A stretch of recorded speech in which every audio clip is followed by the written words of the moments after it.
Well, good evening, everyone. I don't know why we're getting feedback here all of a sudden. Who knows? Hey, listen, good evening, everyone. This is that time of month again. As always, you guessed it. That's right. Photo Mentor photo reviews, first Tuesday of the month. And we're doing it again this month, as course. Thank you could join us here. And this is where I provide creative and practical input on your work to help you become a better photographer and improve in whatever area it is you want to work on. So anyway, thanks for joining us. This is episode number 80, believe it or not. And just amazing how long we've been doing this here. Let's see. Again, if you don't know who I am Leela. Whoop, that's not right. Let's hit this button right here. Let's try this. That might work a little better. There we go. I am not in control, obviously. I'm Lee Love. I'm a commercial photographer and director and, of course, instructor, educator, and photo mentor. And I'm thrilled you guys are here this evening. So I know you could probably, there's probably our attendance is probably down a little bit tonight because I think normally the thousands of people that are watching, I think, are watching the State of the Union in the U.S. tonight. So that's probably why our attendance will be down a little bit tonight. Anyway, if you're watching on YouTube or LinkedIn, thank you for joining us. I should let you know that the comments, though, we can only see the comments right now on YouTube. So if you would like to join us live and make a comment or ask a question, I'd appreciate if you go to the YouTube channel and join us there. You can watch on LinkedIn, of course, but we can't bring up the comments and questions, so not at this time. Also, I wanted to let you guys know that if you were watching last week, I asked for your help, and you guys were very, very gracious. I can't tell you how much I appreciate all the people here. I've met so many of you, talked to so many of you, helped so many of you. And I feel like we've become really good friends, at least from my perspective. And you guys are just wonderful and so generous. And so last week I asked for your help, if you remember. And I asked for you to either, if you could please subscribe to the channel, appreciate that, or send me a check for $50,000. Well, apparently I was overwhelmed with the support. You guys were fantastic, but we did have one problem. The prince who sent me the check from Nigeria, I couldn't deposit it in my bank. So if you could email me, I'll give you my PayPal account and you can send the money to that location. I also got a number of emails from people asking, Lee, why do you need $50,000? And what I didn't explain last week was that I've totally become one of these green people, right? So I didn't understand the whole concept of the green movement. I thought it was about cow flatulence, and I didn't realize that I found out it's really about this kind of green. So now I'm all on board, and I'm totally on board. And I'm converting my entire studio over to AA batteries, and I've calculated it out to be about 136,500 AA batteries I need. And I've already tried Costco and Sam's Club, and they don't have that many. So that's why I need the money so I can buy more AA batteries to power this massive studio that I have here. So anyway, that's what's going on here. Okay, I think that's enough with the announcements. Of course, by the way, I will make one announcement at the end of the show. We will announce this month's photo mentor artist of the month. We do that every month on the first Tuesday of the month. Last month it was some woman named Allie Nova. Allie's terrific, and Allie was that's not the right photo.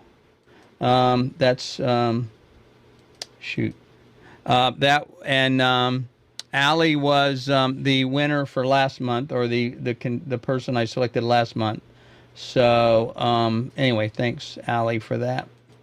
And let me fix this here because I've got too many things going on. You guys just don't have any idea Okay. All right.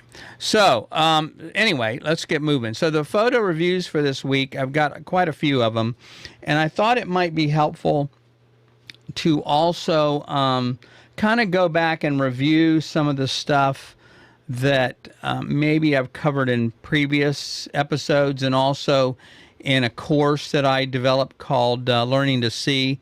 And so I thought it might be helpful to start with that. So those of you that are, we've got a lot of new viewers here, and you may not be aware about how the photo reviews work. And so my idea, I want to be able to show that to you and give you some insight about how that, what the story with that is. So, you know, first let me start with, you know, learning to see like an artist. This is something that's very, very important to me, and something that I talk a lot about.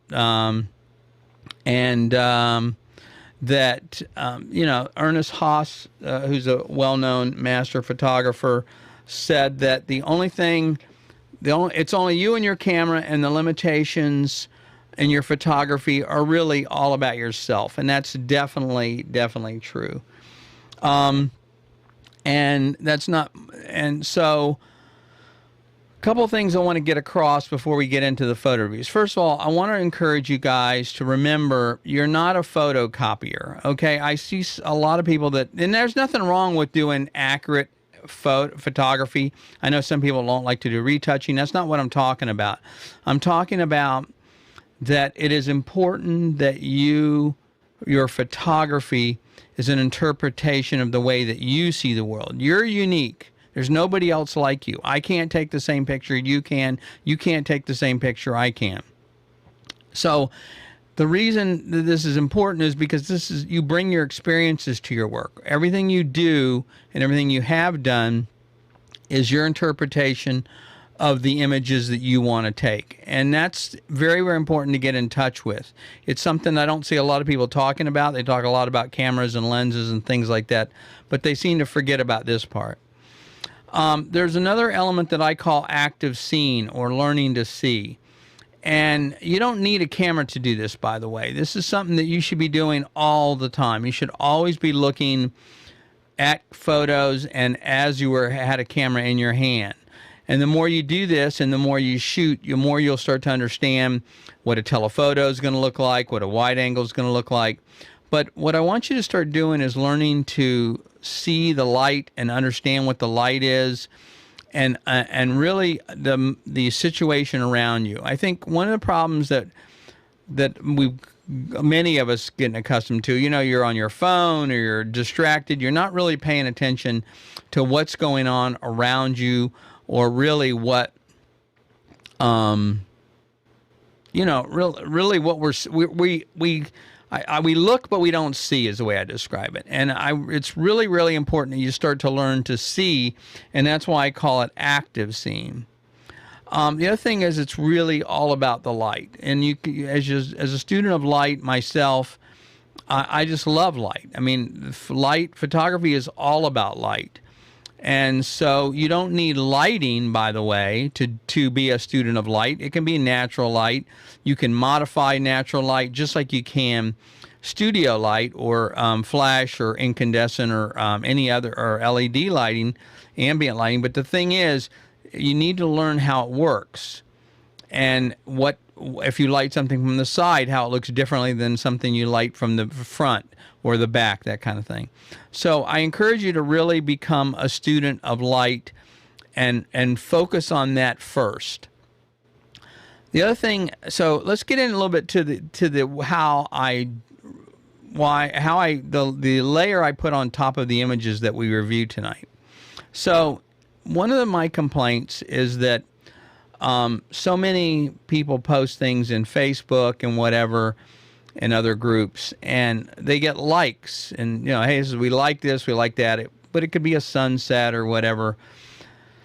The problem with that, in my opinion, is a like doesn't make you a better photographer. Just means they like your work, I guess, or they click that, you know, that little thumbs up because it was convenient.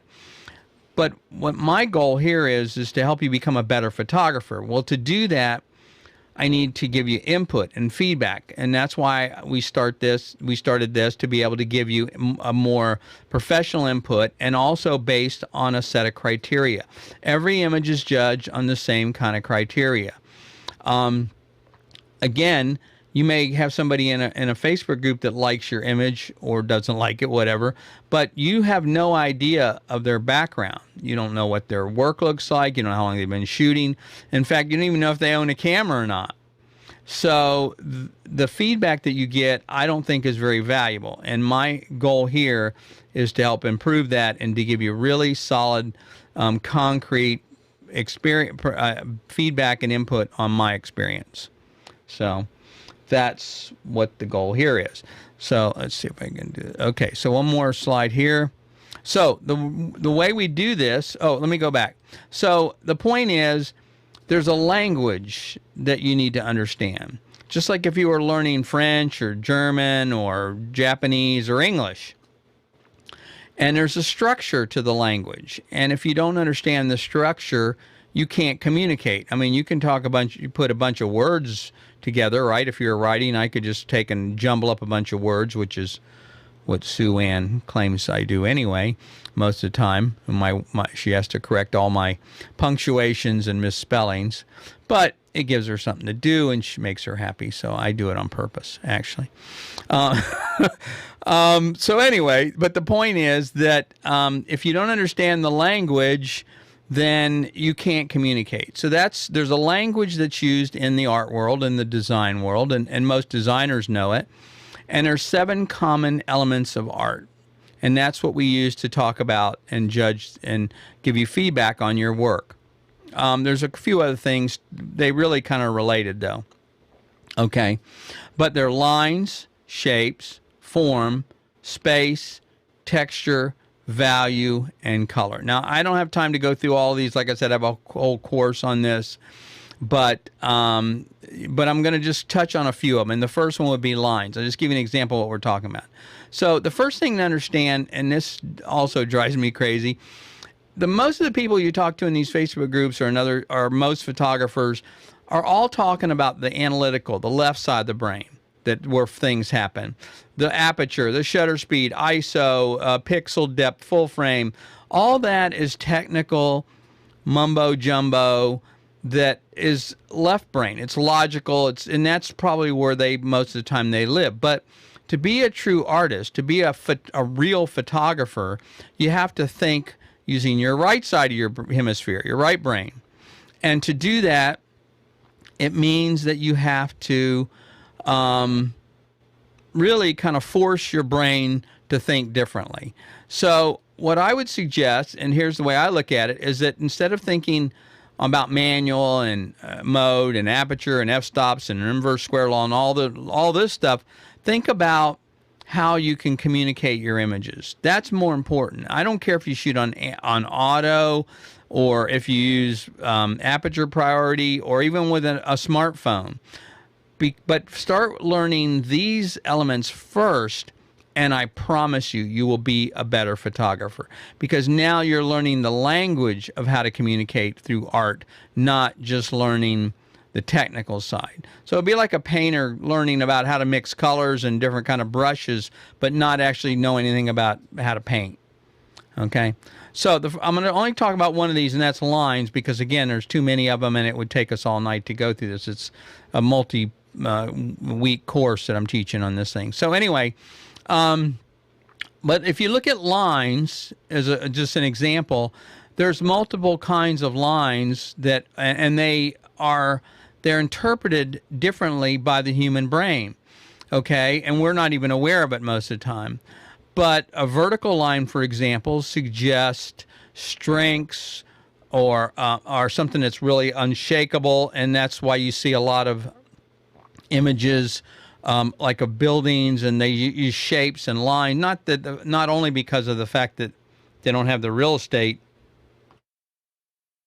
to be able to, build out, but they still when they design a building, they want to take this into account. And also when someone's designing a logo, they take this same kind of information into account.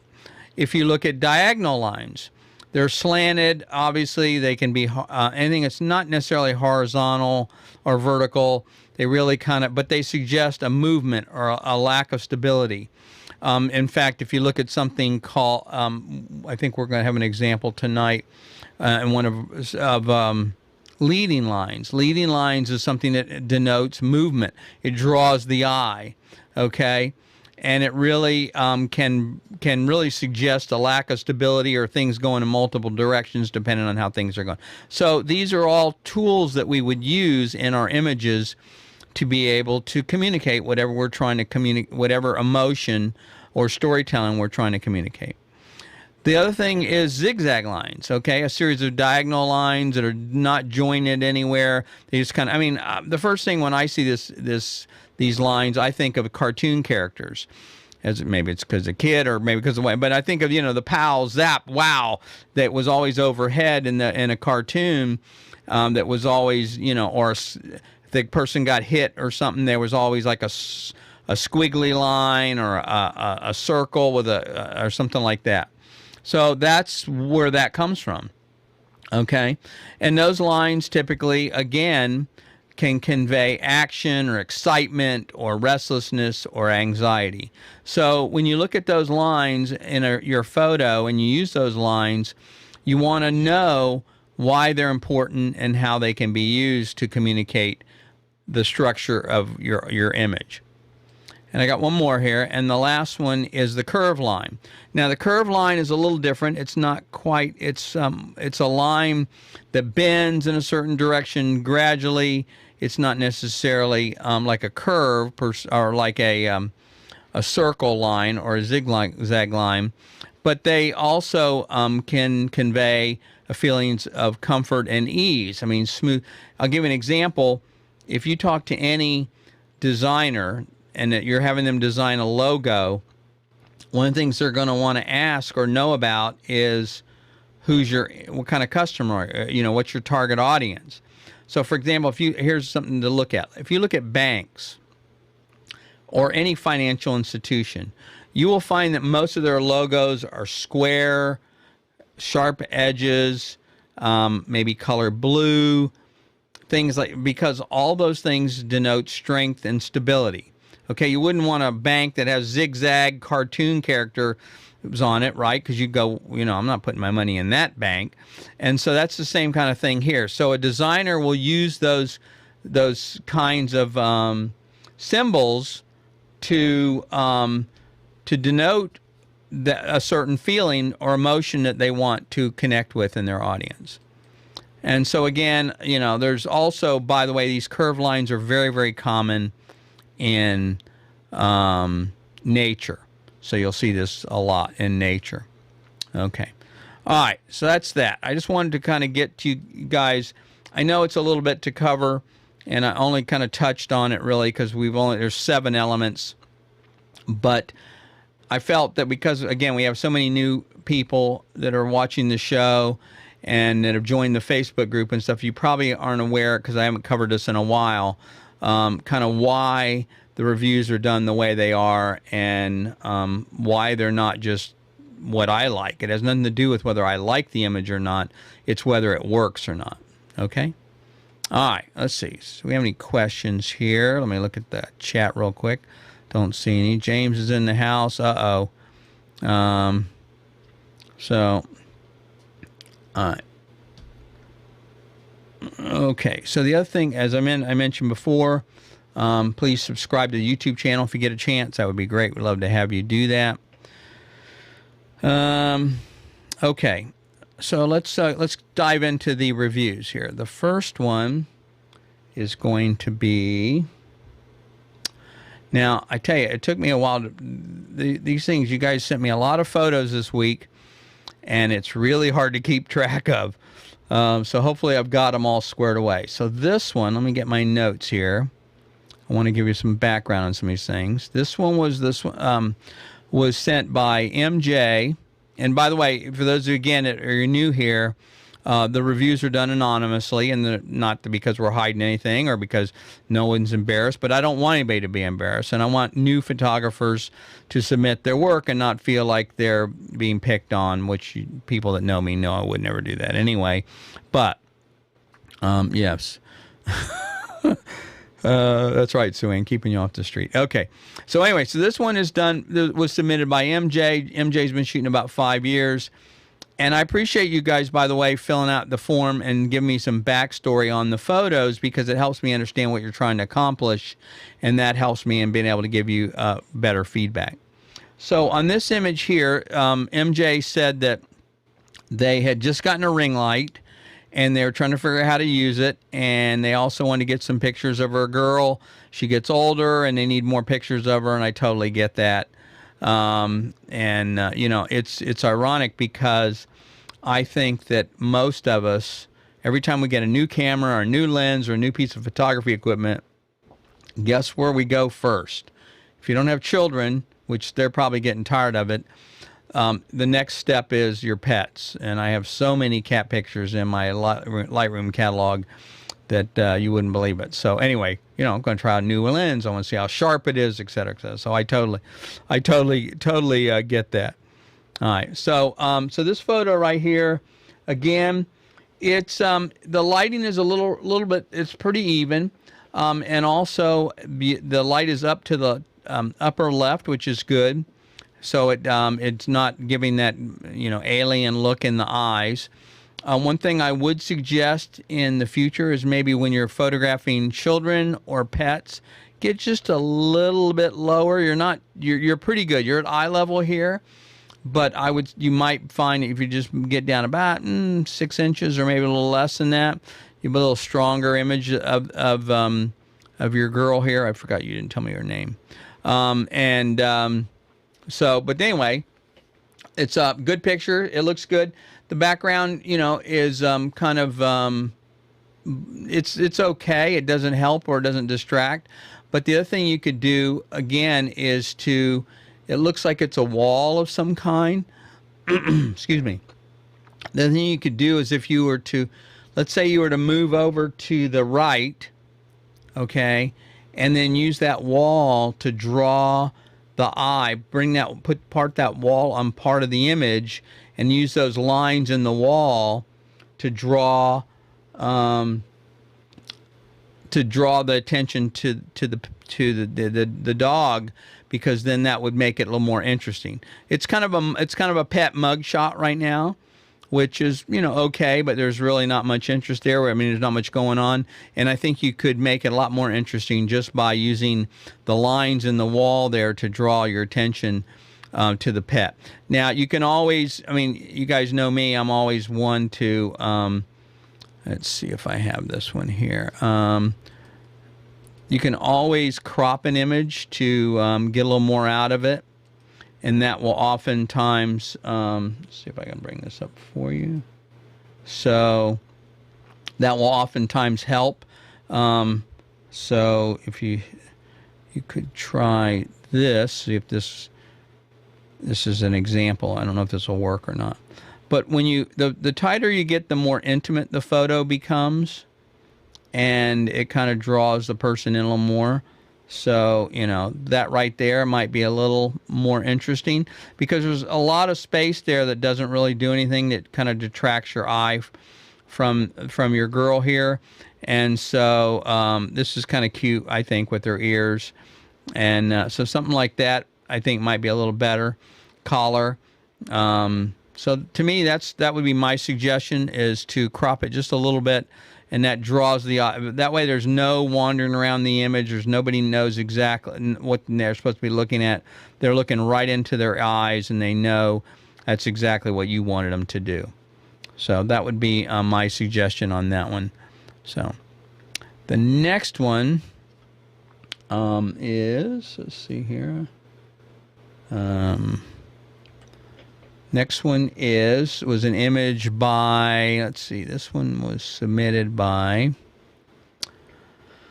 MK, and MK's been shooting about 1 to 2 years, and they don't have a sports lens, so they're trying to learn to do sports, Obviously, they have this is probably her daughter, I assume, that they're trying to get some photos of.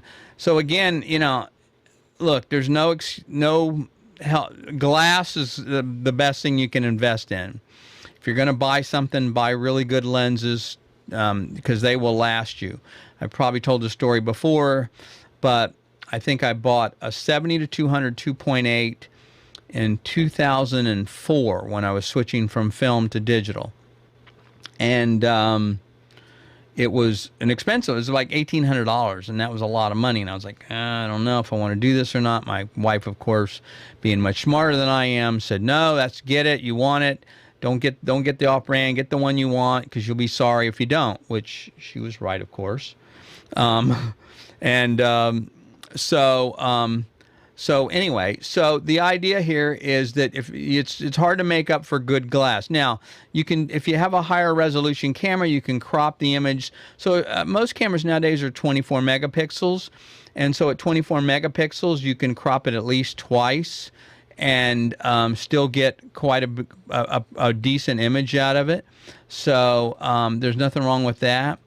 And so I'll show you here one thing you could do here again. So the net in the background is nice. It obviously shows that it's a sport. Now, a lot of times with sports, you don't often have a lot of room to move around. They kind of keep you, locked in a little bit. But if you have some movement, again, I assume this is volleyball. So if you think about instead of shooting straight on, what if you get over to the edge of the net on the sideline and use that net, shoot down the line of that net to be able to, again, draw the viewer where you want them to go. Instead of being flat, it also gives the image more depth. And I'll show you some images here, some reviews we've got in a minute that do exactly that. But you can still do it. I mean, what you've got here is great. And certainly no problem there. So again, though, what I would probably do is I would probably suggest that, again, your eye is wandering all over. There's a bunch of stuff going on. When you crop an image, by the way, with a person, you never want to crop it at the joint, at the elbow or wrist or anything, because it looks people aren't sure if they're an amputee or something. So you either want it above or below. But you can do it either way, of course, but, no right or wrong. Just do it whatever works for you. But again, if you put it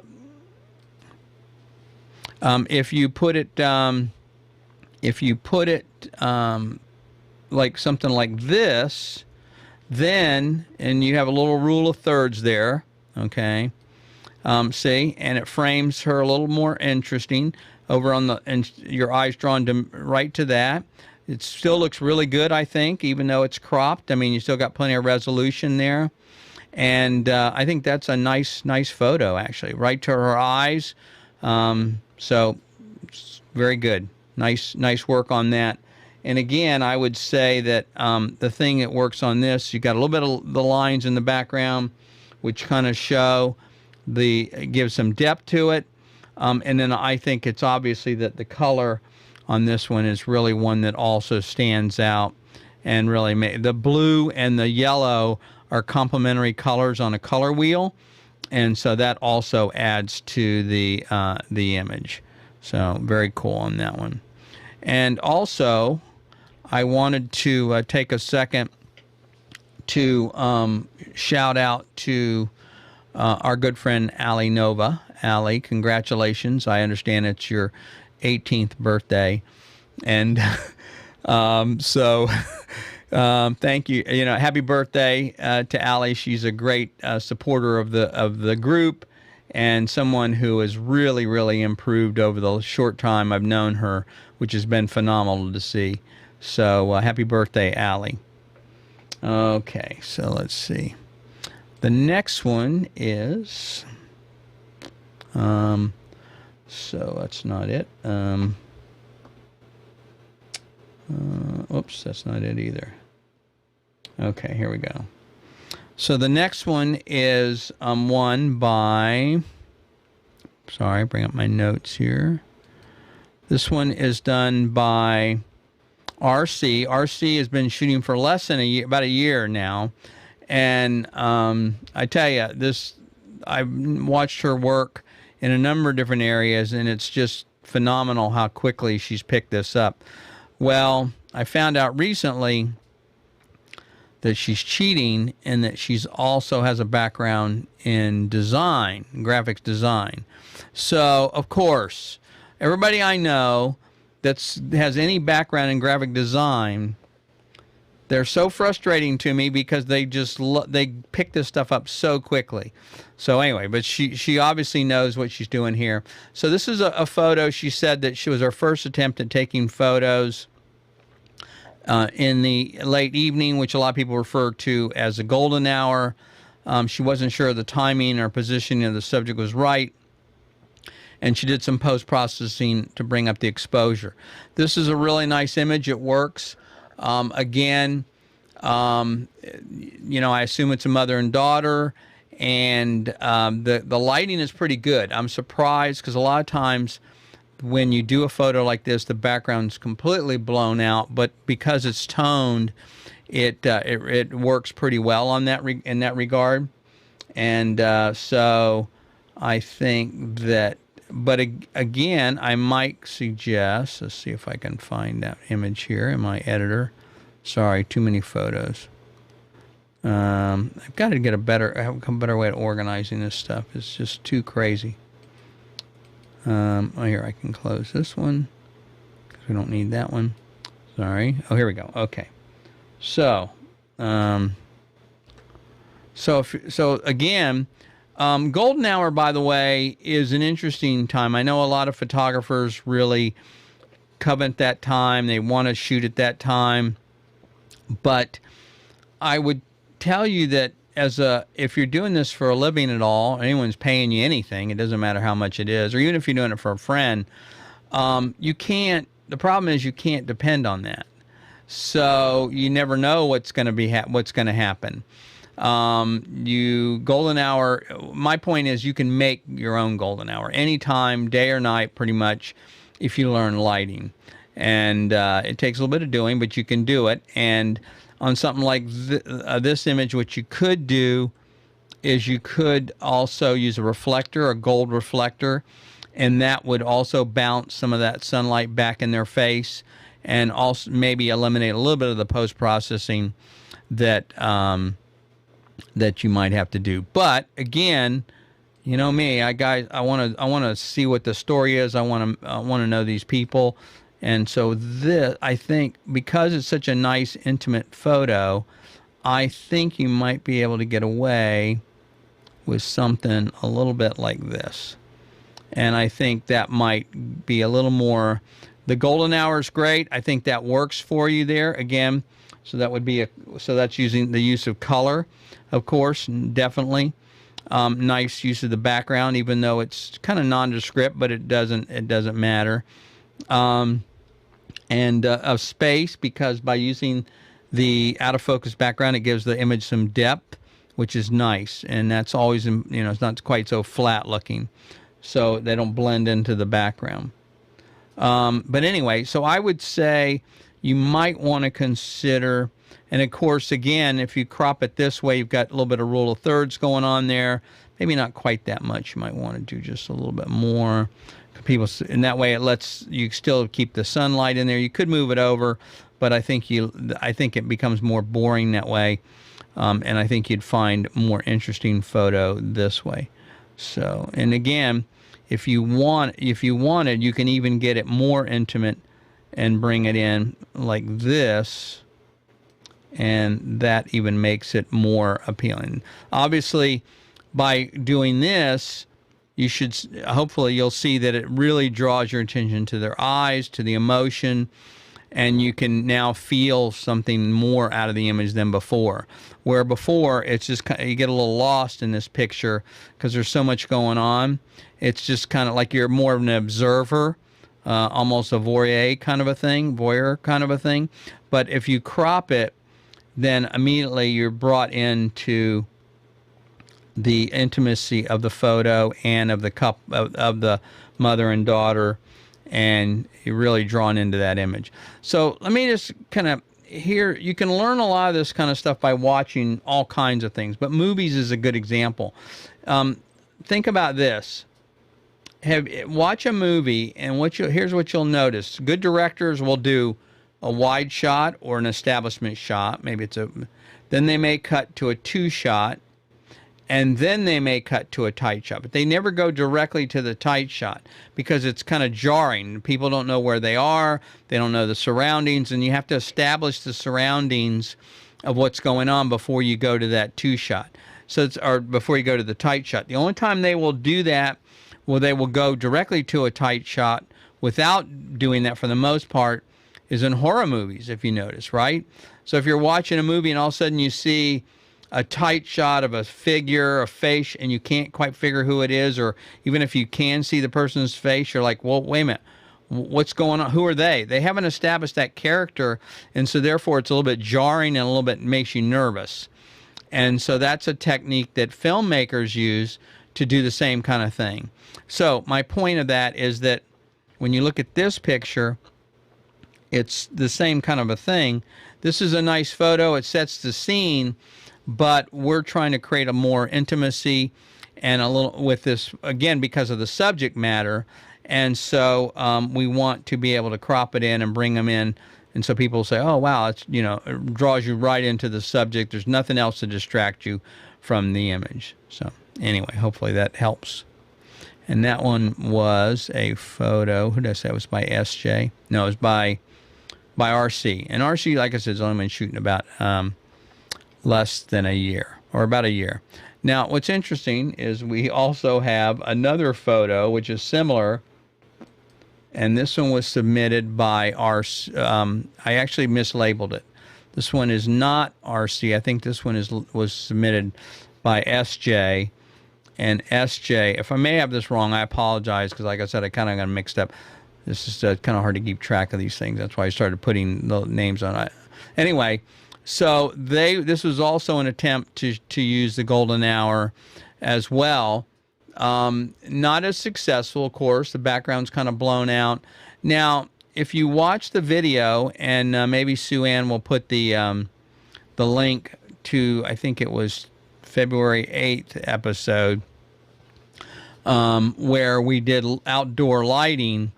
That would be a great example of where you could use this. So by underexposing the background, by using a fast shutter speed and a high aperture, like f8, f11, darkening that background, and then filling the subjects with flash, you could get both.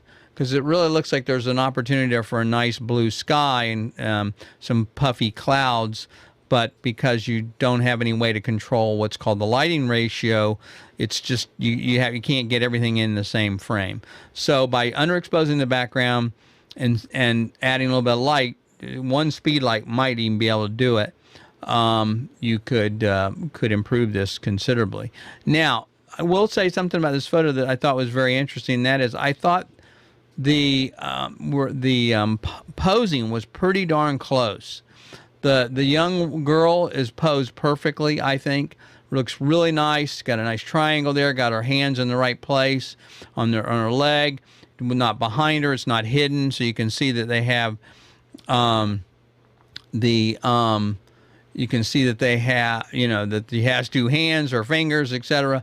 You might a technique you can use with men is to have, if they put their hand in their pocket like that, is to keep their thumb out. So just put their fingers in with their thumb out. That's always a very common thing. You'll see that, and that always a little more attractive than just hiding your hand in your pocket like that. But other than that, really nice image, good opportunity there, and I think you're on to something. Let me look here on this one and see if I can find. This one here should be mislabeled as RC, I think. I apologize for it being somebody else's picture. Okay, so again, you could go through and you could add some adjustments to it, and you could maybe darken the thing, maybe bring out, and then mask. I won't do it here, of course, but you can bring down the background, and then what you do is you add a mask on top of it, and you paint where you want that mask to be, and then you just use a brush, and you'd paint where you want that white to come through. If you look here, I'll just kind of do it roughly. Okay, so see now you can, and again, I'm not using a soft enough brush, but you get the idea that you could go through and still bring out some of the facial features while still darkening the background. Okay, so that's one way of doing it. There you go. Obviously, again, pretty rough example here. And also I need to be using a different color brush. But anyway, you get the idea. So that would be one way to kind of do this and still get some help out of the background and still be able to bring some out. If you don't want so much in the foreground, you can mask this out and brush this here as well. There's also a thing called in Photoshop, and this is Affinity Photo that I'm using. There's a thing that lets you do a gradation filter, so you could make it darker in the top and lighter in the bottom. So that's one way of doing it. But anyway, again, nice colors on this one. Good job on that. So on this one here, I would you might want, again, the sky is really pretty, but again, we're talking about, so that would help a little bit. I mean, so you could do, again, this depends on what you're doing here, okay, and what the purpose of the image is. But that, I think, now that to me could look like an ad campaign. Nothing wrong with that whatsoever. Again, it could be jeans, it could be hats, it could be clothing. That could easily be a clothing ad that you'd see anywhere. So that's a nice image there.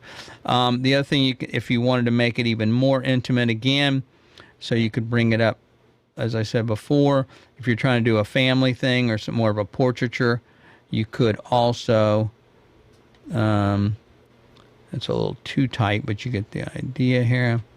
Here we go. Let's see so again, you'd have to maybe work on that sky a little bit, but you can see that, again, it draws, there's a connection. Before, there's not much of a connection, right, between the and again, that's what we're trying to do here. Remember, we're trying to convey emotion. It's not just about being pretty pictures or pretty pixels.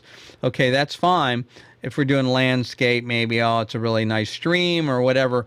But in something like this, where you're looking at people, then you want to be able to connect to those people. And so in an image like this, by cropping a little bit, we can see that, wow, there's some kind of connection. That's obviously maybe a son, a father-daughter kind of a thing going on there, and they're just really happy. But it really, you connect more with them as a son or as a daughter, father-daughter, than you would before, where it's a little wider. So again, it just depends on what you're trying to do and with your image and who the audience is. Like I said, this is a great image right here if you're selling clothing. It's like it could easily be an ad for a clothing designer or for jeans or shirts or something like that. But if you're doing a family portrait, then something like this might be more compelling to the people, and I think you'd find they'd be more connected to it, so because then they can see more. So there's nothing. So the thing is, I guess one of the mistakes people make is they don't shoot tight enough. So my analogy before, when I was talking with film, you shoot the establishment shot, that's good, like you did here, and I encourage you to do that. But then move in, physically get closer, or zoom in, or even, and that way you'll even get, that way you have some variety there. So if you'd have zoomed in and you'd had a tight shot of the two of them, then it would have been even a more striking, more emotional, or an image with more emotion, in my opinion. So, but anyway, good job on that one.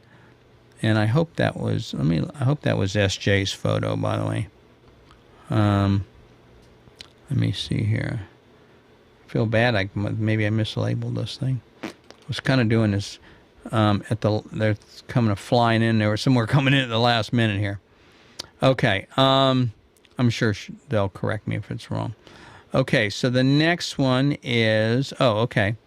So the next one is an interesting photo. This one is one that was submitted by KN. KN's been photographing for about 5 years or so. And the interesting about this one is it was very much out of this character. This is not the kind of stuff that he normally submits. And he said he was attending a church service. It was in a barn. And the room was very dark except for a spotlight on the singer. And as he looked from his position, the front of the people seen him perfectly framed. You know, the black background and that light just shooting through on the spotlight was just perfect. So he grabbed the shot real quick. It's a very, very nice image on lighting. And again, there's no question about what I'd call the value on the image, you know, whether or not it's something that you want to be able to, you know, the tones of the image. Your eyes drawn to immediately to the right subject, you know exactly what's going on. I would suggest if there was anything that you might want to think about in doing this in the future, and it just so happens that I've photographed a lot of concert photography, done a lot of concert photography in my career.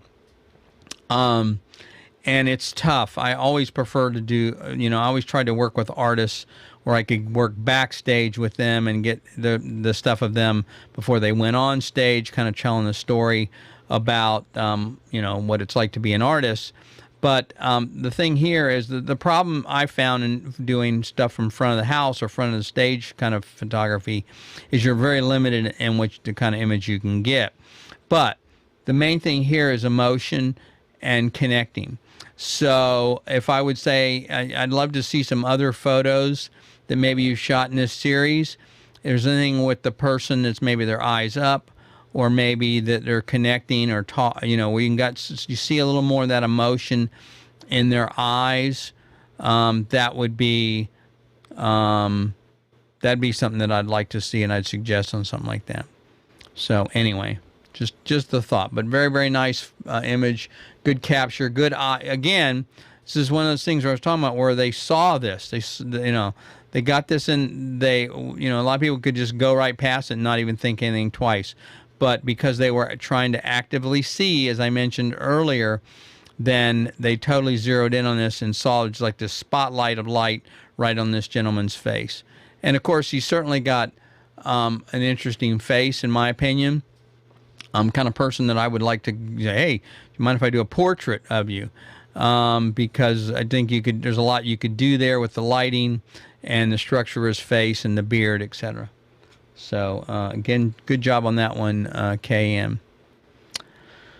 Okay, let's see what else we got here. Okay, this is a fun one. This is one submitted by BC. BC's been shooting about 5 years or so. And, I've watched your work here over the last, year or so when you started submitting it. And I got to tell you, it's really, I love to see, I can see your sense of humor in your work, and I can see what you're seeing. I can see how you see the world. And I think that's really interesting. The little boy is obviously like enamored with the dog. Oh, wow, a dog. He's like heading straight for the dog. So he's, it's a shame that there wasn't, you probably didn't have the ability to move around much. It looks like you're maybe on a street festival or something like that. But it's a shame that there wasn't more you could kind of, let's see if this is it here. No. Because I think there was a lot of potential. I'm wondering if there was other photos here that you shot again with this little boy, because he certainly, now the dog is obviously having a heck of a time, and I would have liked to wait to see what that little boy was going to do, if he was going to go in there and come over and touch the dog and see what was going on there. So that would, but I love. My point is, I really like the way you see, and I love to see, and especially in the next photo that you submitted, I really like to see where you're going with this and how you kind of, you'll see things that I think a lot of people would miss. That's my point, and I encourage you to keep doing that. So on this next one, in fact, let's see here. Here it is. So on this next photo that you submitted, this was a bicycle, obviously, and the thing that he zeroed in on, that BC zeroed in on, was and I thought it was pretty interesting. It looks like the bicycle is chained to the pole, but I don't think it is, he said. Well, let me see. He says, note says it looks like it was. Let me see. So first glance, it looks like it was an abandoned bike chained to a pole. But if you look closely, the tires are inflated and the chain is black and not rusted. Okay, so it is. So it's just an older bike. I see what you're saying. Anyway, it does. I see what you're saying. It's pretty, it's funny because if you're a bike collector, this thing's probably worth a lot of money nowadays, these older Schwinn bikes. I have no idea. But it looks like it also has a new seat on it, even though the rest of the bike is old. But again, the point here is, and BC, I love what you're seeing here, because you're like trying to see stuff that most people would walk right past. And that's the great part about it. And so I encourage you. So I've noticed in your work, at least the stuff you submitted over the last year, that you start wide and you're starting to get tighter and tighter. And I would encourage you to keep doing more of that. So narrow your photos, get closer to the subject, zoom in if you can, to try and eliminate a lot of distracting information. And again, on the bicycle, it's exactly the same thing. So if you were to, same thing here, this bicycle is pretty interesting. But I wonder what would happen is if you were to really get in on it and really maybe do something to, I don't know what the crop on this would be, because it's kind of, but like what's called a detail shot, okay, where you really are kind of now, actually maybe with the pole here, let's try it here. This might be kind of an interesting way to do it. But if you get closer and closer, you might actually tell more of a story. I don't know. So this is kind of a tough one. I was talking to somebody just the other day about this, in fact, and it was Sue Ann. I was talking about Sue Ann about this tonight, and how, yeah, there we go. So again, it kind of falls apart because of the resolution, but you get the idea. Yeah. So anyway, yeah. So the name of the bike and maybe the rust on it and the chain would really be kind of a cool. Again, try and tell a story with the images. My point. Anyway, I was talking to Sue Ann about this earlier tonight about She was talking about writing and how she's working on a new blog post, and which she's a phenomenal writer, by the way. If you haven't read any of her stuff, you guys are missing out. Both, and she also teaches an amazing course on how to be a blog writer and how to use blogs to help your business. So you got to check that out as well. But we were talking about, she was saying she's working on this article and she's got a whole bunch of revisions. I think it was like 16 or 17 revisions. And she's really invested in this article and she wants to do a really good job on it. And I get that. And I said, well, that's exactly the same thing that a photographer goes through. And I said that when we approach a subject, we feel something about the subject most of the time. There's something there. We see something. We know there's something there, but we're not in touch with it. So we'll take a picture. But the first picture is usually not the right one. And it's the same thing with writing. The first draft of your writing, if you're writing a blog post or a novel, is not going to be the one. You're going to have to keep tweaking it and working that characters and working the subject and use those words to pull the meaning out. The same thing applies to photography. With photography, there's something there you saw, and I encourage you to continue to explore that, because that really, there's more going on there. But then don't just look at it from one angle. Like I said, get a tight shot, get a wide shot, move from the left, the right, because there's something there you probably aren't aware of. There's an image there, you know it's there, you just can't get in touch with it. So I'm not a big believer in spray and pray, where you just kind of shoot 1,000 pictures and eventually something will work. That's not my point. I'm just saying, stop, look, think about it, look around the picture. There's a concept called 360. My goodness, excuse me. You might move around the image 360 degrees, look behind you, but there's something in that image that drew you there. There's something your eye caught. So explore that. Continue to explore that, work on that, and so don't give up just by doing the 1 or 2 pictures if you have time to do it. Okay. Let's see what else we've got here. Oh, okay. So we got a couple more images. These are pretty interesting. So let's see. So they've got the bicycle. So this was an image that was submitted by, and this is, oh, hang on here. I got one more that I missed. Did I miss that picture? Where is that picture? Oh, okay. I haven't gotten to it yet. Okay. This is a picture that was submitted, an image that was submitted by CB. CB's been shooting about 5 years or so. And this was describes this as an attempt to make a business profile photo to market to potential customers who need headshot for LinkedIn profiles. So, number one, I applaud you for going in that direction. There's a lot of work there. A couple of things you want to keep in mind, because I've done a lot of this myself, is that number one, I think they might have increased it, but it's roughly, a LinkedIn photo is 300 by 300 pixels. So it's going to be square. So keep that in mind if that's the other thing. So when you're shooting, either shoot loose enough so you can crop it to get it down to 300 square image. And then also watch that background. So on this right here, this image needs a little more work on the background is lighter than the subject, and I prefer to use a darker background because it makes the subject stand out. Now, you got to be careful, of course. Subject like this has some dark hair, it may blend in, but watch that background. I mean, one of the things I teach is background, background, background. The background can either make or destroy your photo.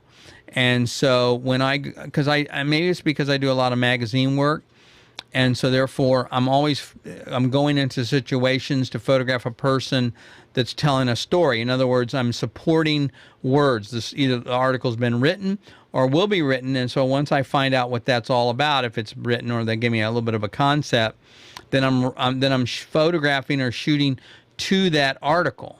So therefore I want the image to support that. So my point of that is I want to use that background. So the first thing I'm looking for is background. What can I find a background that's going to help me, or I want to get rid of the background? So so that's the first thing I look for. A lot of people do the opposite. They look at light first and then the background. I don't care about the light because I bring my own light with me. So I can make light anywhere.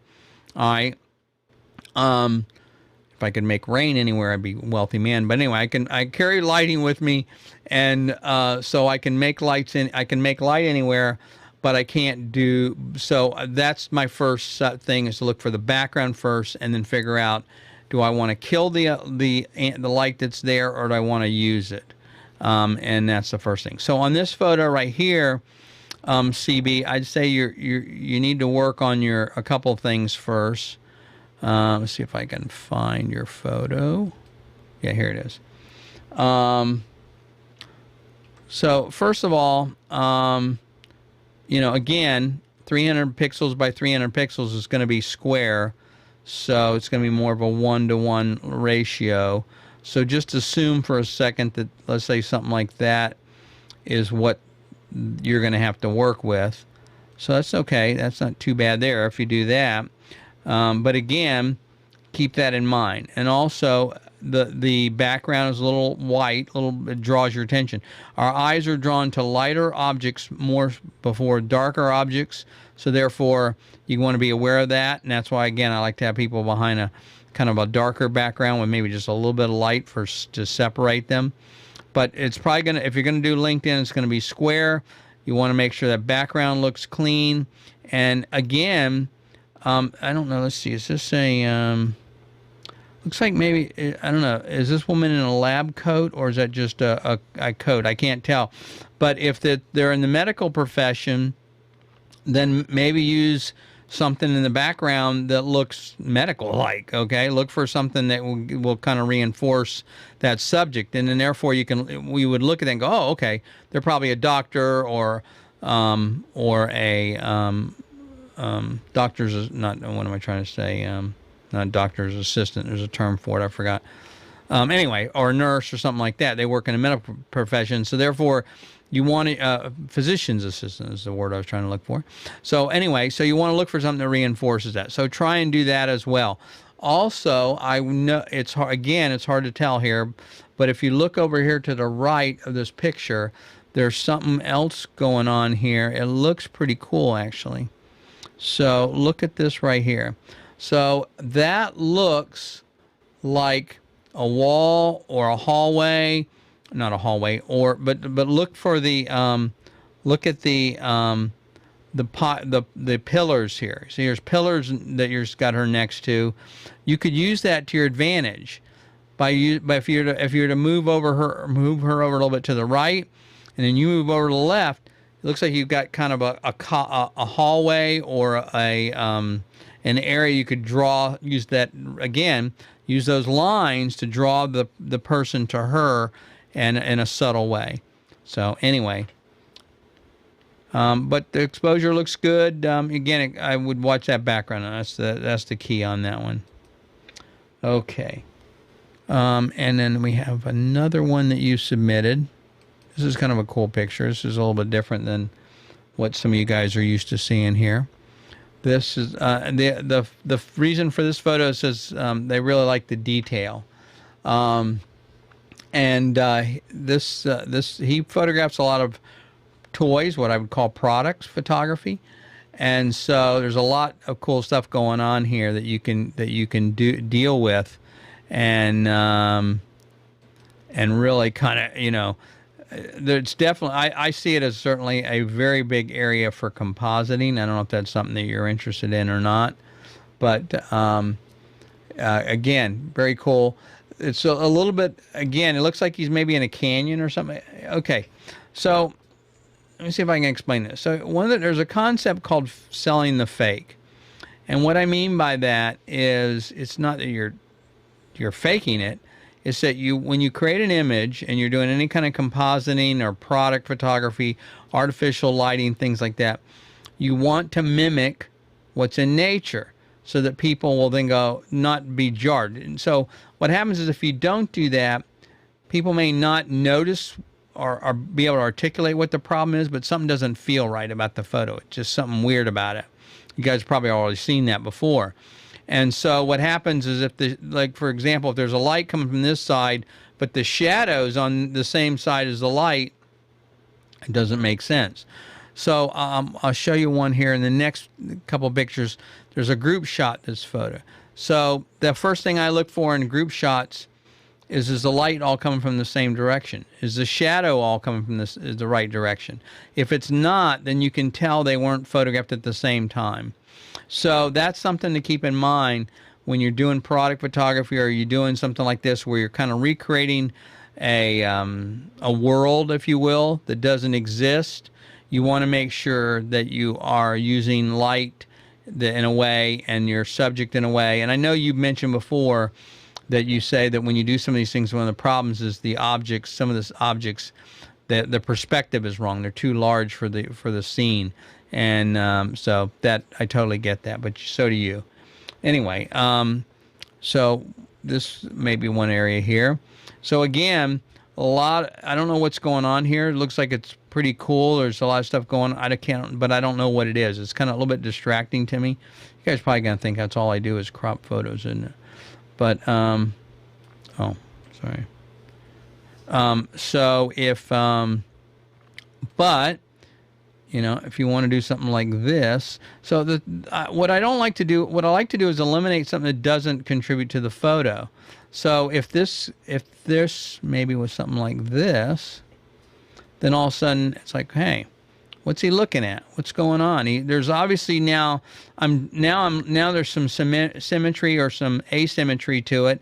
So I see this object over here. I see him over here. There's an object in the foreground. So now again, it looks more realistic to me. And also there's less distractions. I'm like, oh, okay. Now I want to know more about this photo. When I see it this way, I'm like, it's pretty interesting. But if you look at it this way, before, how do I uncrop here? Okay. So before it was a little wider, I think a little too wide. Now there's nothing wrong with that. Again, it gives you plenty of room to work with. But as you see here, you've got a lot of stuff going on, and it really kind of, your eye wanders around. I'm starting to wonder what's going on back here. What is this? It just, again, it doesn't want me to kind of zero in on the subject. It's not as an impressive photo, in my opinion. And I think you're going to find, I think you'd agree with that when you look at it, that I think this is a much stronger image here. And now the subject is really something I'm interested in. I'm wondering if he's looking at this over here. So anyway, I think that's, other than that, looks good. Definitely hits the numbers on color. And it has got some detail to it. Really, really cool. I'd like to can't wait to see more of the other stuff you're coming up with, because this qualifies, in my opinion, of one of those topics I call making images, not taking photos. And I love that. You're making something. You're consciously going out and say, okay, I'm going to make this photo, and that's what photography, in my opinion, is all about. Now, you can say, oh, I do landscape, so I go out and take photos, but you really don't. Believe it or not, you sit there, you wait, you make there. You're making a photo. It just takes longer. You're waiting for the right light, right weather, etc. So making a photo is what it's all about. Anyway, all right. I've got a few more, and then I'll let you guys go. No, not yet. I don't think you care that we're running a little bit over, but I want to be sensitive to your time. Okay, this one right here. This photo was submitted by HH. HH didn't give me, I don't think, any details on this photo, but it's obviously a great capture because of the timing, which is really, really hard to do. Looks like I always get a mix-up. I don't know if this is skeet or trap, but I think this is, where, because you move around. I guess this is probably, let me think, trap. I forgot which one has the houses. I forget, where you move around from house to house. Anyway, I never can remember. But anyway, good capture on that. You can actually see the shotgun shell leaving the barrel, and that's pretty cool. It's an unusual shot. Probably some cropping going on here to be able to get the framing right. But that's pretty cool. Curious that you did it in black and white. I guess it doesn't really matter. Not probably much there as far as a image for color, and it certainly focuses more attention on the action and the activity. So again, I know you guys are probably getting tired of me doing this here. So my question is, I wonder though, do the trees really help or not? So is that really, again, I'm trying to, my whole purpose of doing this is I'm trying to draw attention and tell a story. So there, now, to me, that's a much stronger image. Okay, because the trees, and I see this a lot. I don't know why, but a lot of people, I have a feeling it's because of their metering. Their focus point is in the center. So they focus, and therefore it leaves a lot of room at the top of the photo, especially on a vertical. Yes. Anyway, very cool. Neat shot. Very good on that one. Thank you very much, and I hope that helps. And I got two more, and that's it. Okay. This other one here, this guy, he didn't know what he's doing. I don't know why he even submits his work. Looks like... this one here is a band photo, and this one is submitted by TJ. TJ's a pro. He's been shooting for a while. This is what I was talking about with you looking at the light. See, you can tell this was all shot at the same time based on the direction of the light and where it's coming from. Nice photo. I love the guy with the keyboard over there. Doesn't have a keyboard. You know, got to get the guy with the shorts though to wear long pants or something, because your eye goes directly to that ugly looking leg there. And but anyway, nice photo. Interesting the way you've done the light in the back there with the thing hanging over the top of the light. That's, be curious to know what's going on back there. It looks neat. Anyway, not much you can really say about this one. It looks really good. Well done.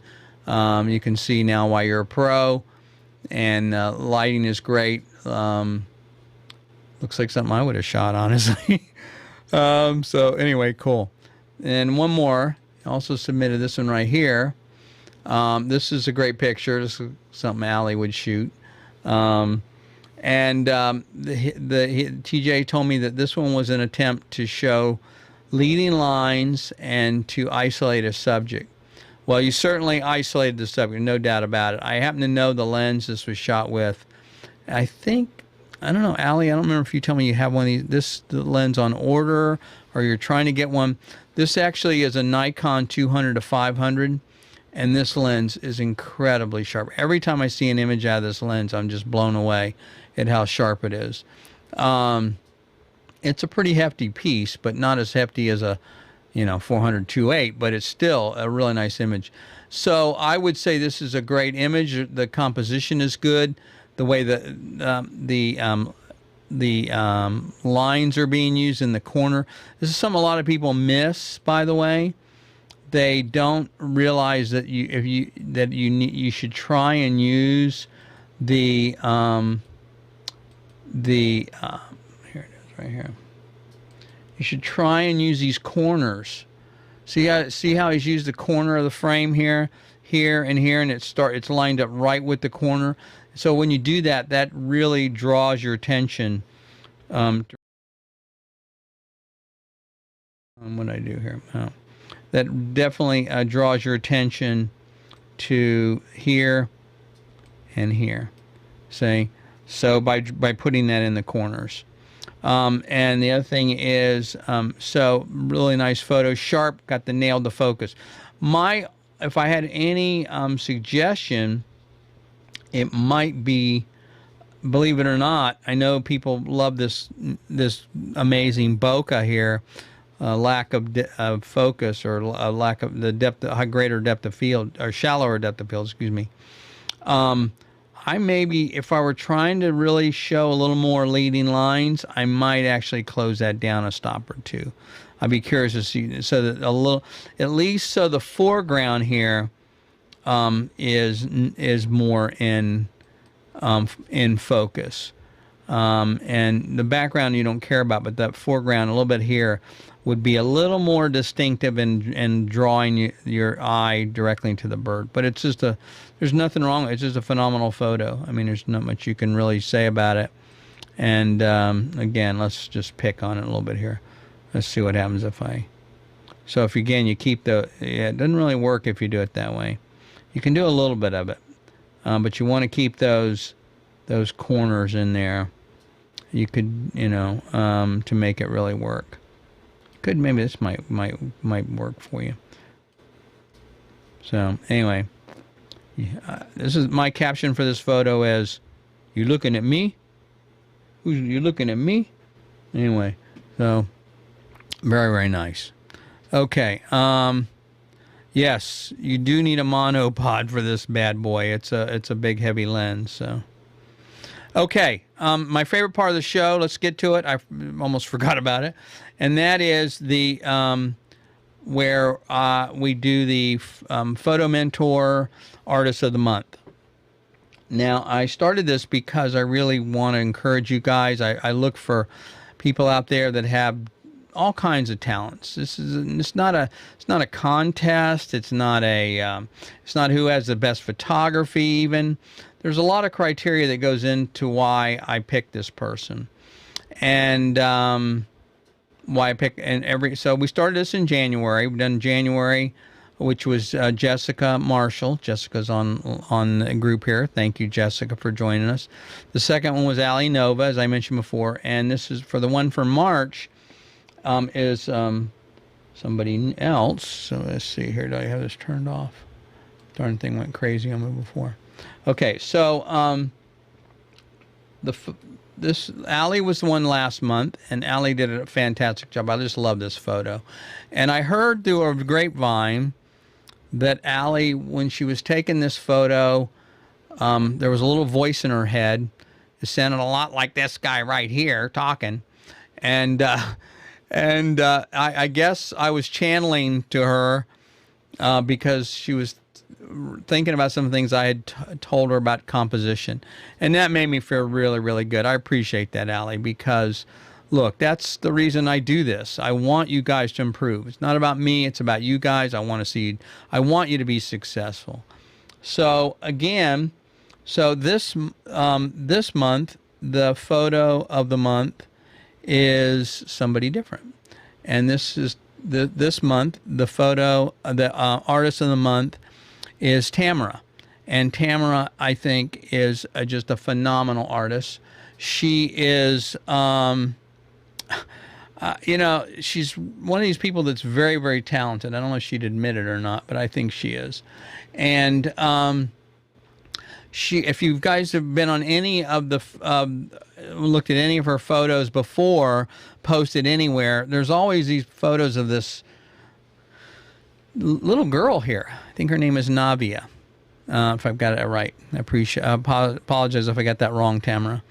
And she's just gorgeous. So, of course, it's really hard it's hard to take a bad picture of this little girl. So how can you not, recognize that? But it's obvious that this is her love of her life. I mean, just phenomenal. So, but the other cool thing about Tamara that's impressive is she's not only a photographer, but she's also a musician. And so, I think the talent there probably comes from all kinds of areas. But I also found out, and I was looking at, she draws. This is her drawing. She's got some amazing drawings that you just were like, really? So I just love to see people that are this creative and that are and multi-talented, of course. So anyway, Tamara, congratulations to you. You're a great asset to the community, to the support that you've given me and the rest of the members of the group. And I just want to thank you very, very much. So Tamara will receive a $100 gift certificate as usual, and also she will receive a mentoring session. So we will do a one-on-one mentoring session at your convenience. You tell me when you want to do it. And by the way, all of the photo mentor artists that are receive this. So if you have not contacted me, let me know when you want to try and get together, and we'll set up a session where each of you, we can cover whatever you want to talk about. We can talk about editing, lighting, business, photography, whatever you want to cover. Just let me know, and I'll be glad to help you on any of these topics. So, again, Tamara, thank you very much for your help, your support, and congratulations.